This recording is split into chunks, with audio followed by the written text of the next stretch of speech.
Ladies and gentlemen, welcome back to a very special episode of Who Won? What we're seeing today is something quite rare. A rapper deciding to test his pen game against the incomparable Eminem, one of the greatest MCs of all time, many would say. Right off the heels of Eminem's surprise album Kamikaze, filled with insults and takedowns for a good chunk of the industry, one rapper out of the many decided to respond in kind. None other than MGK Machine Gun Kelly, with his track Rap Devil, painting himself as the polar opposite of the rap god himself. Now, the shock of anyone deciding to diss Eminem in the first place, coupled with the fact that it actually contained quite a few punchlines, really got people talking. But Eminem, not even remotely shying away from a comeback, created Killshot, a response with the exact caliber of flames we've come to expect from him. And now that we have two full songs to compare, let's go lyric for lyric and see who won, who had the most punches that connected. Oh, and there's the bell, and the battle begins! Well, here comes Machine Gun Kelly with a bit of an awkward, stumbling intro. He says, "Hey, somebody grab him some clippers, his beard is weird," which some people think Eminem with the beard's a little odd, so I guess it kind of works, but then that must have been the fake out, because he immediately follows it by saying, "Tough talk from a rapper paying millions for security a year." Oh no! Here we have MGK pulling his underdog card by pointing out that of course it's no problem for a big star with lots of security to talk shit about people, because he knows you won't have to answer words with fists. Absolutely perfect starting line. See, that's exactly how you want to kick the door in, completely discrediting your opponent's tough talk. He then follows it up with a flip on one of Eminem's song titles, saying, "I think my dad's gone crazy." Yeah, Haley, you right. Dad's always mad, cooped up in the studio, yelling at the mic. Now here he's flipping Eminem's passion into obsession, painting him as a cranky, cooped up old man just shouting at a mic all day, finishing the combo a little sloppy, but functionally passing when he says, "You're sober and bored, huh? About to be 46-year-old dog talking about I'm a call up trick, then you sound like a bitch. But then, oh no, Eminem sensed weakness in your abilities and went for an astonishing intro, basically mocking the shit out of MGK's more awkward and simplistic lyrics. Listen for yourself." You sound like a bitch. Shut the f*** up. Your fans become your haters. You done? Beard's weird, All right. yelling at the mic. M then uses his verse to directly counteract some of MGK's strongest blows. For instance, MGK has lines like this. He says, "I'll acknowledge you're the GOAT, but I'm the gunner, bitch. I got you in the scope. And homie, we get it. We know you're the greatest rapper alive. Fucking dweeb. All you do is read the dictionary and stay inside." Lyrics that are intended to downplay Eminem's track record as a lyricist, but whereas one of the lines kind of works because the point is to belittle him as someone who's a loser with no life, who's being an overachiever just for the purpose of sounding impressive, ultimately that sentiment kind of backfires since a diss track is partially supposed to be about believing you're a better artist. And when you keep bringing up how great the rapper you're dissing is, any insult that comes with it loses a bit of the impact. And him completely picks up on that, and he responds by saying, "Wait, you just dissed me? I'm perplexed. Insult me in a line, compliment me on the next. Oh." However, MGK has a good punchline or two up his sleeve saying, "Don't have a heart attack now. Somebody help your man's up. Knees weak of old age. The real Slim Shady can't stand up." Oh no! The disrespect! But Eminem counteracts the diss by saying, "So before you die, let's see who can out-petty who with your corny lines. Slim, you're old, ow, Kelly, ooh, but I'm 45 and I'm still out selling you, ooh." See, that's one of the reasons it's unwise to diss a guy who's respected and sells well. That money bag move is quite a blow to the ego.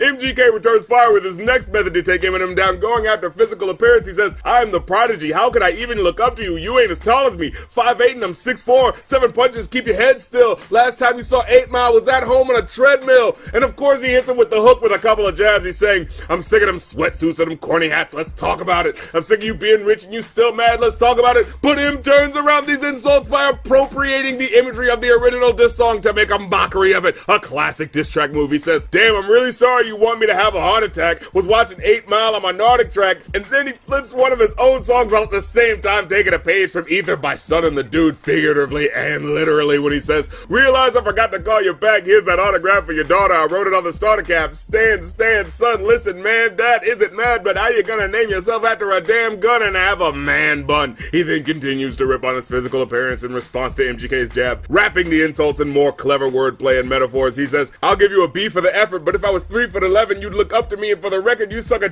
to be me for a second. Woo!" And then he turns this next couplet from a lyric about his extremely skinny appearance in the Rap Devil video into the true meaning of why he's dissing him. He says, "Little white toothpick, think it's over a pick. I just don't like you, prick. Thanks for dissing me. Now I had an excuse on the mic to write not alike, but really I don't care who's in the right, but you're losing the fight you picked." Basically laying down that he already thinks he's whack and doesn't like him or his music, so if you're gonna start shit with him, he might as well take some shots back. But then MGK comes back with his explanation behind responding, starting off with the lines, "Man up and handle your shit. Mad about something I said in 2012, took you 6 years at a surprise album just to come with a diss. And then he gives backstory to what brought us to this point, saying, they conference called me in the morning. They told me you mad about a tweet. They wanted me to say sorry. I swear to God I ain't believe them. Please say it ain't so. The big bad bully of the rap game can't take a joke. Ladies and gentlemen, can we get the injury reserve sample for this line right here? Oh, now see, this is the type of detail that gets you points, portraying Eminem as a hypocrite who can dish it out but can't take it, as the whole reason why MGK hates him is because, according to your boy, Slim Shady allegedly put in a call to his record label to make him apologize for a tweet about Eminem's daughter where he tweeted the following. Okay, so I just saw a picture of Eminem's daughter and I have to say she's hot as in the most respectful way possible because M is king. Which, I just want to say, most of the reports that I've seen only quote that he said she was hot as fuck, as if that's the only thing he said in the tweet. Because the thing is, if you look at it in context, you can easily see that it obviously wasn't intended to be hateful or spiteful, especially seeing that he just called him a king, showing that he does respect him. He was just giving her an obviously knuckleheaded compliment after pictures of Haley all grown up surfaced on the internet. And I'm just now learning that she was 16 at the time those pictures were taken. Okay, well, yeah, that kind of... Yeah, okay, I totally get why Eminem had a problem with that. Like, the compliment, don't talk about my daughter. Then again, there might have been an honest misunderstanding of the situation on both sides. Maybe MGK just didn't know how old Haley was, or maybe Eminem himself didn't see the full context of the tweet and just saw the reports of MGK calling his daughter hot as without the compliment that would have softened the blow and let him know that it wasn't intended to be intentionally disrespectful. And maybe with the combined efforts of news sources accurately and completely reporting the facts, as well as the readers of that content making sure they're fully comprehending the information they're receiving, we can collectively move forward in a world where things don't get taken out of context, and we can lead better, well-informed lives. But oh well, too late for that. Let's get back into the beef. Machine Gun Kelly fires off a few more rounds by using M's hypocrisy against him, by dropping some more accusations and calling him out before he can do other insidious shit to his career. He says, let's talk about the fact you actually blackballed a rapper that's twice as young as you. Let's call Sway and ask why I can't go on Shade 45 because of you.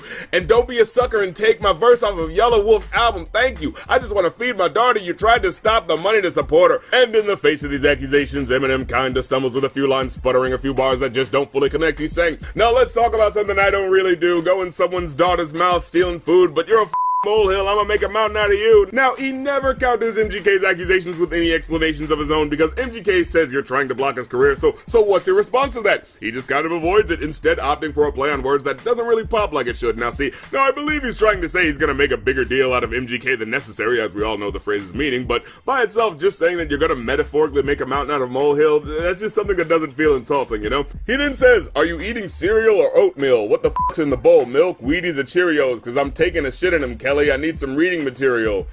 Dictionary. Now, I understand what he meant to do there, but the unfinished wordplay fails him on landing the delivery. Like, I get that MGK said you're reading the dictionary all day, but just saying I need some reading material, dictionary, that just kind of falls flat. And with that opportunity giving him more time than he was expecting, MGK follows up with a combo of insults about him being past his prime and constantly vying for his glory days. He says, now tell me, what do you stand for? I know you can't stand yourself, trying to be the old you so bad you stand yourself. Ooh, I wish you would lose yourself on the records that you made a decade ago. They were better. Oh, man.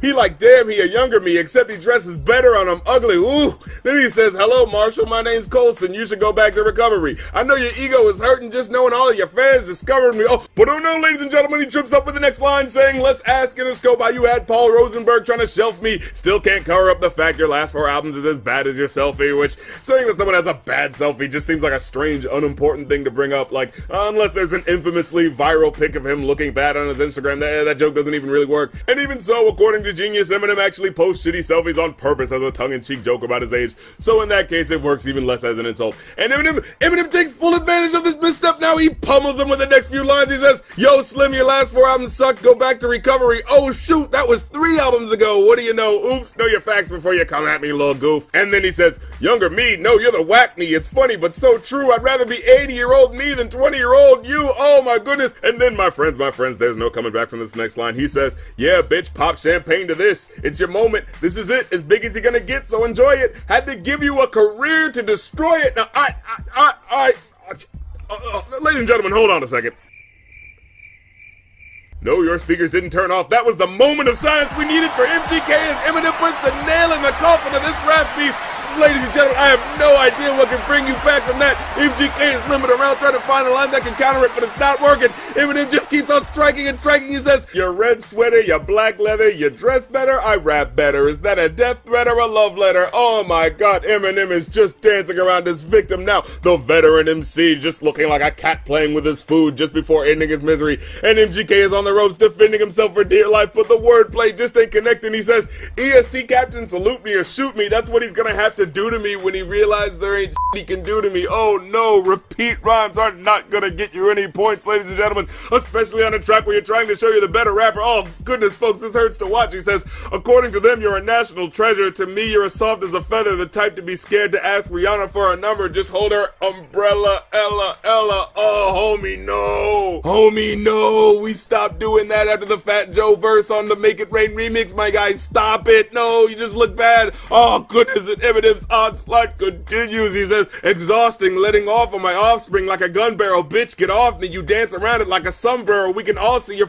salty, because young Gerald's got his balls deep inside a Halsey. Oh, my God, I can't stand it. I can't stand it. The wordplay, the calling out of MGK's alleged jealousy over G-Eazy and Halsey getting back together after she dated MGK for a little while. Yeah, it's just too much. Then he says, Killshot, I will not fail. I'm with the doc still, but this idiot's boss pops pills and tells him he's got skills. But Kells, the day you put out a hit's the day Diddy admits that he put out the hit that got Pac killed. And ladies and gentlemen, Eminem is looking hashtag bothered out there as he takes a taunt stance away from the opponent, flexing for the camera and possibly sending shots at Diddy about the most infamous rap beef in his possible involvement. And the crowd goes wild. The crowd goes wild. Oh Lord, the devastation rains down like acid as he pulls the classic ether move on this next line and satirizes the opponent's chorus. Oh my Lord, he says, I'm sick of you being whack and still using that motherfucking auto-tune, so let's talk about it. Oh no! Oh no! Oh no! God damn, give me another one of those injury reserve. Oh, you know we need at least one more. Oh my goodness, he says, I'm sick of your blonde hair and earrings just because you look in the mirror and think that you're Marshall Mathers. Don't mean that you are and you're not about it, so leave my dick in your mouth and keep my daughter out it. Oh, the humanity. If the earlier lines were the nail in the coffin, this is surely the final shovel of dirt on the grave, ladies and gentlemen. Okay, now we're going to the judges to see what the official score is. Okay, so MGK's Rap Devil coming in with an impressive 22 out of 32 bars for a total of 68%. But then we gotta go to Eminem's Killshot with 20 out of 26 bars that connected for a total of 76%. 76%, Eminem wins! Eminem wins, ladies and gentlemen! We thought it was gonna be a blowout, but actually MGK, like Rocky Balboa, seemed to hold his own, but regardless, the obvious champion is the man right here, Eminem. And now some say it was preordained, but it's good that we got some numbers behind it. Now, like I said, MGK, he put up a pretty good fight around the beginning and how he presented his case, but the way Eminem taekwondoed the energy of his insults back at him, it was just too much to bear. Well, thank you for joining me in today's match. If you like the event, hit that like button, leave a comment on whether or not you agree with the ruling, and subscribe if you want to see new episodes of the Rap Critic and the Going Off podcast when they come out. As well, there's my Patreon if you want to see episodes early and make requests. And if you'd like to support the show, check out our Rap Critic merch on Redbubble where you can get t-shirts and more. And until next time, this is the Rap Critic reminding you that, hey, all beef should be squashed, but if you're gonna come at someone, better make sure your ass comes correct.